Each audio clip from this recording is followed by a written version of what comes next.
The morning comes early in Manhattan. When Caroline Harris woke up at 6 o'clock, she first peeked into her daughter Sophia's room.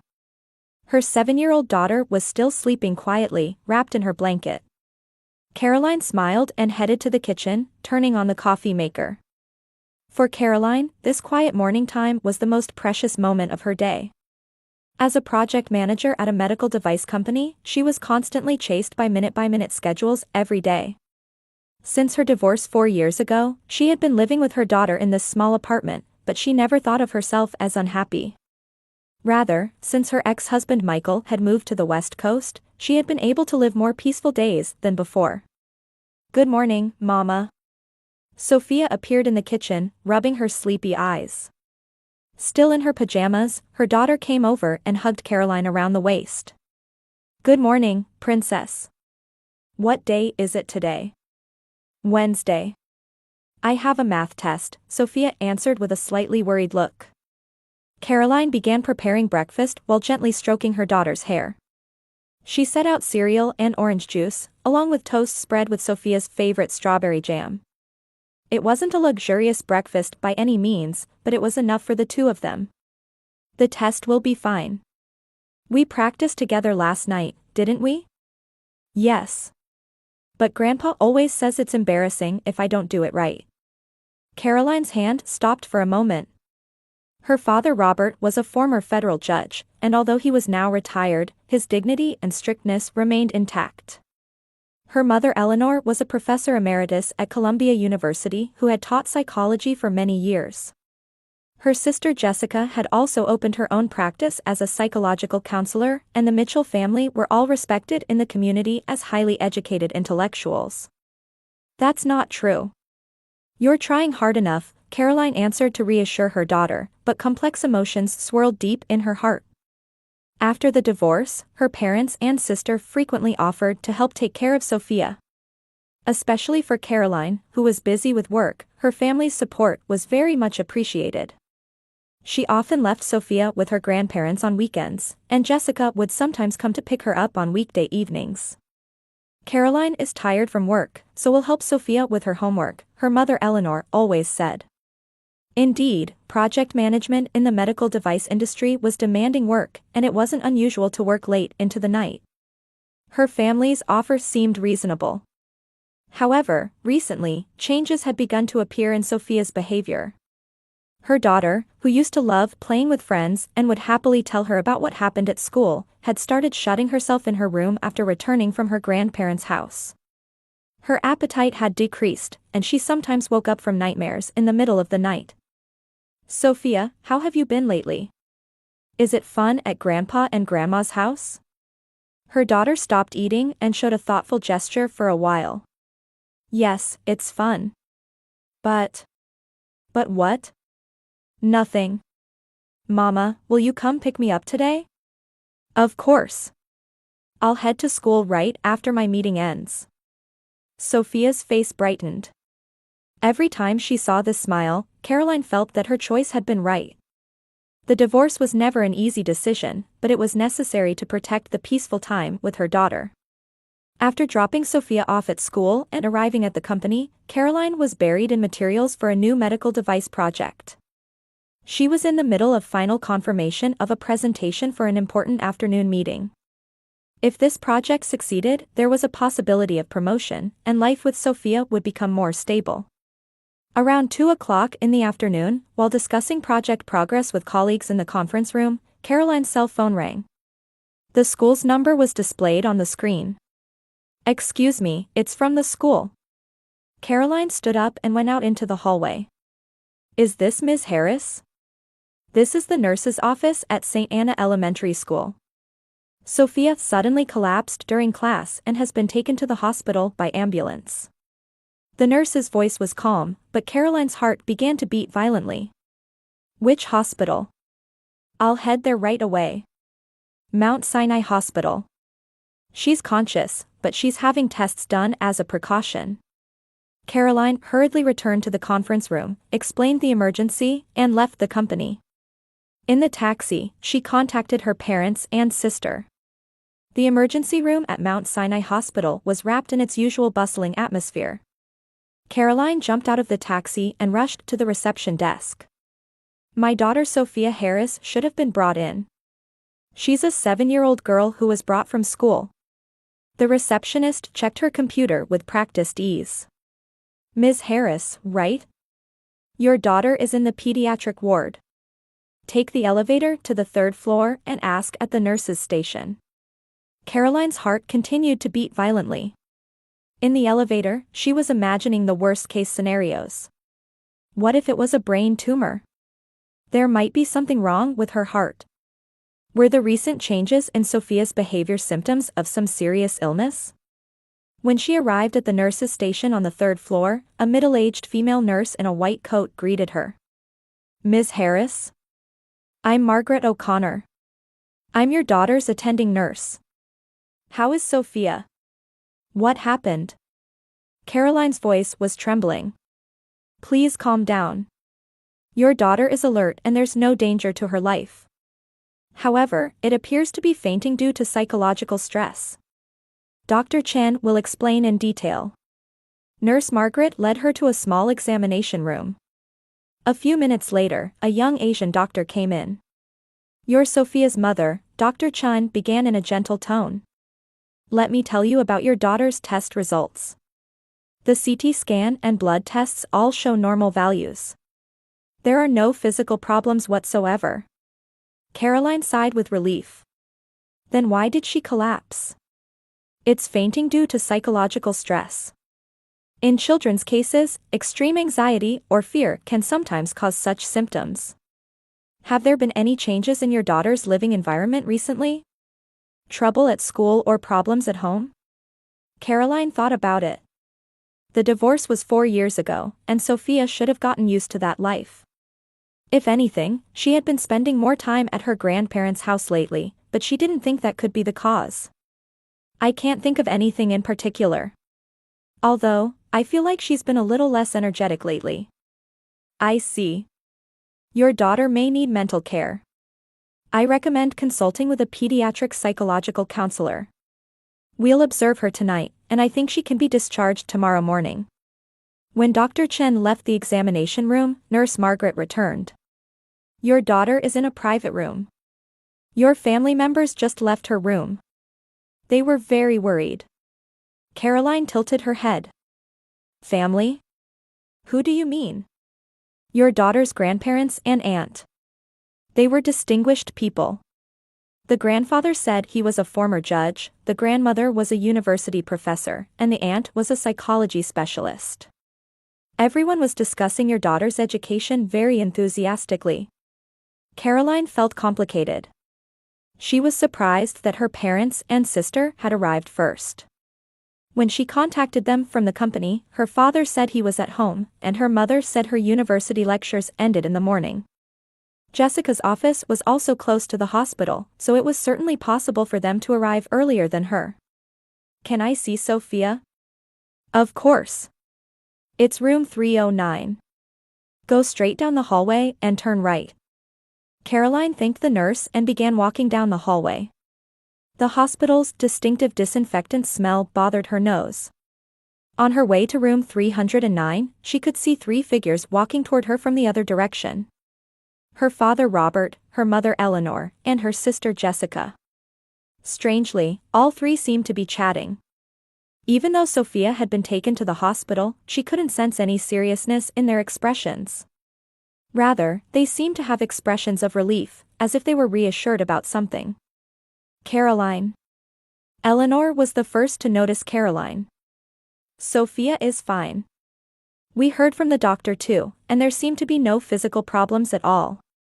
That's right, sister, Jessica continued. Since this is my area of expertise, I understand, but fainting in children is common. It's probably a temporary symptom of growing up. Robert said with a stern expression, Sophia may need some strict guidance. If you spoil her too much, she becomes a weak child like this. Caroline felt uncomfortable with her father's words. A weak child. Dad, Sophia is only 7 years old. And she collapsed from illness. It's not an illness. It's a mental problem. Robert's voice maintained the dignity of his judge days. As Eleanor and Jessica diagnosed as specialists, appropriate guidance is needed. Eleanor put her hand on her daughter's shoulder. Since you're busy with work, let us help more actively with Sophia's education. This incident has made that necessity clear. But I want to cherish the time I spend with Sophia. Don't overdo it, Jessica interrupted. We understand the burden of being a single mother. We can all support Sophia together as a family. There was something pushy about the three's attitude. However, Caroline's judgment was dulled by fatigue and worry. Anyway, I'm going to see Sophia. Yes, please do, Eleanor smiled. However, there was something unnatural about that smile. We've already talked enough, so we'll go home first. Give our regards to Sophia. After the three left, Caroline felt a strange anxiety deep in her chest. There was an atmosphere about her family's attitude as if they were hiding something. Particularly in Jessica's expression, there was a tension that she didn't usually see. Caroline stood in front of the door to room 309. No sound could be heard from inside. She took a deep breath and put her hand on the doorknob. The time had come to know the truth about what condition her daughter was in and what exactly had happened today. Standing still in the hallway, Caroline thought back to her family's earlier conversation. Why did her father say there was a need for strict guidance? She was also bothered by her mother and Jessica talking about appropriate guidance. And above all, she couldn't get the sight of the three of them chatting out of her head. Even though her daughter had been taken to the hospital, why did they have such relaxed expressions? She could even sense a kind of relief, as if an expected event had occurred. Caroline quietly opened the door. The hospital room was dimly lit, and the evening sun streaming through the window dyed the room a pale orange color through the curtains. On the bed, Sophia was lying with her back to her mother. Her daughter, who would usually run over saying, "Mama," didn't even try to turn around today. "Sophia? It's Mama," Caroline called out gently while approaching the bed. Her daughter's small shoulders seemed to be trembling slightly. Sophia, wearing the hospital's thin gown, looked smaller and more fragile than usual. "Sophia, are you okay?" "I was worried." Sophia finally turned around, but her eyes held a color of fear she had never seen before. There were traces of tears on her cheeks, and her lips were trembling. "Mama." Sophia's voice was as small as if it might disappear. "I want to go home. I want to go home." "Of course. The doctor said you can go home tomorrow morning." Caroline took her daughter's hand. That hand was as cold as ice. "What happened? Do you remember when you collapsed at school?" Sophia suddenly shrank back. "I don't remember. I don't remember anything." However, her daughter's eyes were lying. Caroline could tell. Sophia was hiding something. And that something had hurt her deeply. Caroline's gaze moved to the school iPad placed on the bedside table. The screen was still on, with some presentation screen open. The title read, "My Family." "What is this?" "Don't look." Sophia frantically tried to reach for the iPad, but Caroline was faster. "Sophia, this was the assignment you were supposed to present today, wasn't it?" "The teacher told me. A project to research and present about your family." Sophia began crying, covering her face. "Don't look, please. You can't look." However, Caroline had already taken the iPad in her hands. The screen indeed showed family photos. On the first page, there was a photo of Caroline and Sophia laughing in the park. However, there was a handwritten comment below that photo. "Mama is our failure." Caroline's heart felt like it might stop. This wasn't a child's handwriting. It was written by an adult. She turned to the next page with trembling fingers. There was a photo of Sophia at her grandparents' house. Below the photo of Sophia sitting between Robert and Eleanor with a smile, it was written, "It's your fault that Mama is living an unhappy life. The divorce is all your fault too." Caroline's breath caught.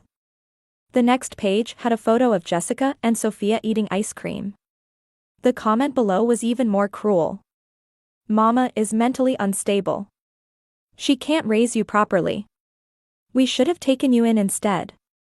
With each page turned, Caroline's heart froze further. Every single family photo had terrible comments attached. Mama is an embarrassing existence as a single mother. You'll become a useless adult like Mama too. We are your only real family. We love you more than Mama does. When she reached the last page, Caroline couldn't stand anymore. There was a photo of her alone with a large X mark drawn in red pen. And the words written below completely shattered her heart. If you present this today, Mama will be put in a mental hospital. You choose. If you want to protect Mama, stay quiet. But if you present this, Mama won't be able to see you anymore. We will become your new family. The iPad almost slipped from Caroline's hands. This was blackmail. It was systematic and planned psychological abuse against a 7-year-old child. And it was carried out by none other than her parents and sister. Sophia, Caroline's voice was trembling. Who wrote this? Sophia was crying with her face buried in the pillow. Grandpa and Grandma and Aunt Jessica. They all talked about Mama. They said Mama is sick and can't raise me properly. But I love Mama. I want to be with Mama. Caroline hugged her daughter. Sophia's small body was trembling with fear. Grandpa said that if I presented this today, Mama would be put in a hospital for the head and I wouldn't be able to see her anymore. So when it was time to present, I got scared and felt sick. Everything connected. Sophia had fainted from fear when she imagined presenting this terrible presentation at school. For a 7-year-old child, the fear of possibly losing her mother would have been unbearable. Mama, did I do something bad? Grandpa and the others always say that Mama became unhappy because of me. If I weren't here, Mama could get married, but because of me, no one will come. Caroline couldn't hold back her tears anymore. Her beloved daughter had been receiving such terrible psychological abuse for these past few months. And it was carried out by the family she had trusted. Sophia, listen. You did nothing wrong. You are my treasure. Because you're here, I'm happy. Everything Grandpa and the others said was a lie. Really? Really? And Mama isn't going anywhere. I won't leave you alone. Caroline stared at the iPad. Looking at this evidence, it was clear what had been happening. Her parents and sister had systematically brainwashed Sophia and tried to separate her from Caroline. They had used their educational background and social status to create a false narrative that Caroline is an inappropriate mother. And by giving a 7-year-old child the fear of losing her mother, they tried to silence her. This wasn't just a difference of opinion within the family, but clear child abuse. From the hallway, the sound of a nurse's footsteps could be heard. Caroline made her decision. She couldn't hide this evidence. To protect her daughter and ensure this never happened again, she had to take action. Sophia, Mama will protect you. I won't let you have scary experiences anymore. Caroline gripped the iPad with trembling hands. The screen still displayed that terrible threatening message. This became the moment that became an absolutely unforgettable sight for her. Evidence of the abuse her beloved daughter had been receiving. And the cruel reality that it was carried out by the family she trusted most. After wrapping her daughter securely in a blanket, Caroline went out into the hallway. On her way to the nurse's station, she passed Nurse Margaret. Ms. Harris, how is your daughter doing? Nurse, is there a social worker at the hospital? And could you also call security? This is an emergency. Margaret saw Caroline's serious expression and immediately understood the situation. Understood. I'll arrange it right away. 10 minutes later, the hospital's social worker Sarah Thompson and security guard John Davis arrived at the hospital room. Sarah was an experienced woman specializing in child rights protection who had handled numerous child abuse cases. Ms. Harris, what's the situation? Sarah asked gently. Caroline held out the iPad with trembling hands. Please look at this. This was the assignment my daughter was supposed to present at school. However, the content was written by my family for my daughter. Sarah took the iPad and began looking at the screen. She carefully read all the comments from the first page to the last. Her expression gradually became more serious. This is clearly psychological abuse. Especially the threatening message on the last page is systematic extortion against a 7-year-old child, Sarah analyzed calmly. Has your daughter said anything about this content? Yes. It seems my parents and sister have been instilling this kind of content in my daughter over several months. And today, she fainted from fear of presenting this at school. Sarah made eye contact with security guard John. We need to preserve this evidence. And we must ensure your daughter's safety. At that moment, voices could be heard from the hallway. Caroline stiffened. It was her mother Eleanor's voice. Nurse, how is Sophia doing? We are her grandparents. My parents have come back, Caroline said in a low voice. I think they're in the hospital cafeteria. Sarah stood up. Let's go together. We need to talk to them about this matter. Caroline gently spoke to Sophia. Sophia, Mama is going out for a little bit, but Mr. John will be here, so you'll be okay. Even if strangers come, they won't be allowed in the room, so don't worry. Sophia nodded anxiously. Mama, won't Grandpa and the others be angry? You did nothing wrong. Mama will solve everything. The cafeteria was at dinner time, with several families of patients sitting at various tables. Caroline found the 3 family members sitting at a corner table. Her father Robert, mother Eleanor, and sister Jessica were drinking coffee as if nothing had happened. Oh, Caroline, Eleanor stood up when she spotted her daughter. How is Sophia doing? Please sit down, Sarah said with professional composure. I'm Sarah Thompson, a social worker at the hospital. I need to talk about Sophia's case. Robert frowned. A social worker? What's this about? Caroline took out the iPad and showed the evidence screen. Please explain this. The expressions of all 3 changed instantly. Jessica said hastily, that was as part of Sophia's education. Education? Caroline's voice trembled with anger. Threatening a 7-year-old child that she'll lose her mother is education? Eleanor became defiant. You don't have the qualifications to be a mother, Caroline. You're a single mother, always working and can't take care of your child. We were just trying to guide her down the right path. The right path? Sarah interrupted. Are you saying that mentally abusing your granddaughter is the right path? Robert tried to maintain his dignity. We are highly educated people. I served as a federal judge. My wife is a university professor, my daughter is a psychological counselor. We can raise our granddaughter more appropriately than Caroline, a single mother. Social status is not a free pass for child abuse, Sarah answered resolutely. What you did was systematic psychological abuse of a 7-year-old child. Jessica tried to use her professional position. As a psychology specialist, I was just analyzing Sophia's psychological state. She needs an appropriate environment. Your actions are abusive behavior that violates professional ethics, Sarah pointed out calmly. You're misusing psychological knowledge to manipulate and threaten a child. At that moment, 2 uniformed police officers appeared along with hospital security.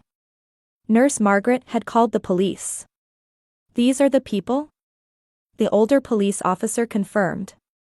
We received a report about suspected child abuse. Eleanor was distraught. Child abuse?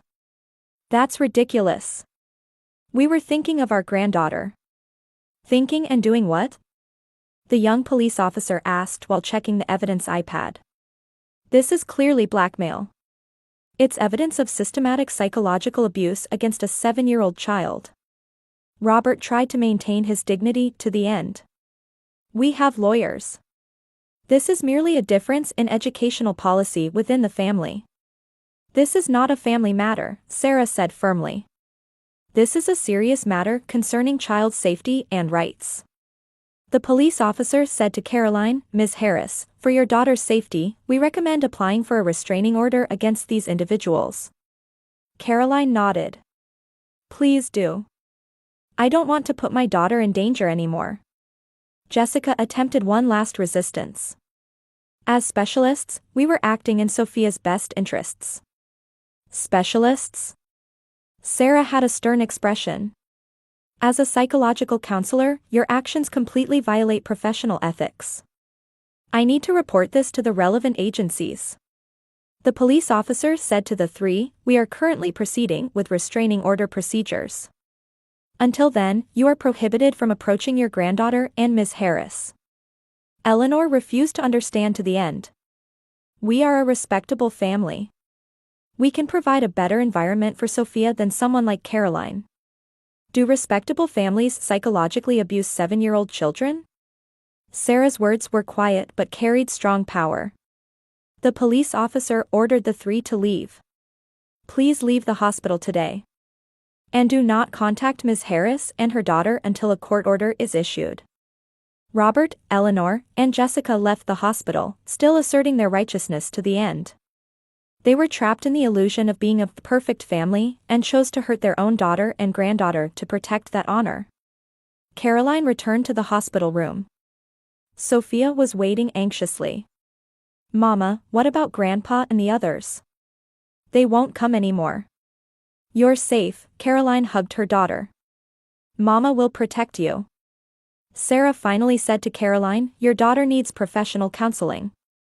But with your love and appropriate support, she will definitely recover. That night, Caroline spent the time next to Sophia's bed. Her daughter fell into peaceful sleep for the first time in a long while. 3 months later, Caroline and Sophia were sitting on a bench in Central Park.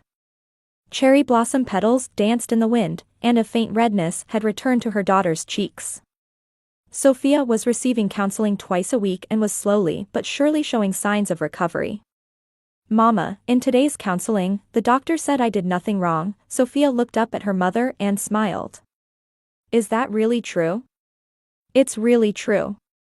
You are my treasure and you did nothing wrong. Caroline held her daughter's hand. And Mama loves you too, and I'm happy because you're here. Since that terrible night, Caroline had increased her work-from-home days and prioritized spending time with Sophia. The company also understood the situation and approved a flexible work arrangement. Mama, Aunt Lisa said she'd take us to the zoo this weekend. Lisa Chen was a friend Caroline had met at a single mother's support group. She was also raising a 10-year-old son as a single mother, and now they had a family-like relationship. Besides Lisa, several other women she met at the support group had become Caroline and Sophia's new, chosen family. Though not related by blood, they supported each other, and the children became close like brothers and sisters. On weekends, they took turns having dinner together, and in emergencies, they took care of each other's children. This was what Caroline came to think was the true form of family. Speaking of which, Sophia, you have a new In My Family a project at school next week, don't you? Sophia's face brightened immediately. Yes. This time I'm going to present about my real family. Mama and me, and Aunt Lisa's family, and Aunt Maria's family too. They're all our family. Tears welled up in Caroline's eyes. She was happiest that her daughter could talk about family again. Meanwhile, Caroline's former family faced social sanctions after that incident. Robert was subjected to re-investigation of his verdicts from his judge days, with suspicions arising about whether there had been unfair judgments based on prejudice. Eleanor was suspended from the university and faced the possibility of having her professor emeritus title revoked. Jessica suffered the most serious impact. Her license as a psychological counselor was revoked, and the clinic she had opened was forced to close. As a psychologist who had committed psychological abuse against children, she completely lost credibility in the industry. They were also avoided by neighbors, and their former high society friends gradually left them. Having lost the sign of being a perfect family, they were forced to live isolated lives. Mama, won't Grandpa and the others come anymore? Sophia sometimes asked anxiously. They won't come.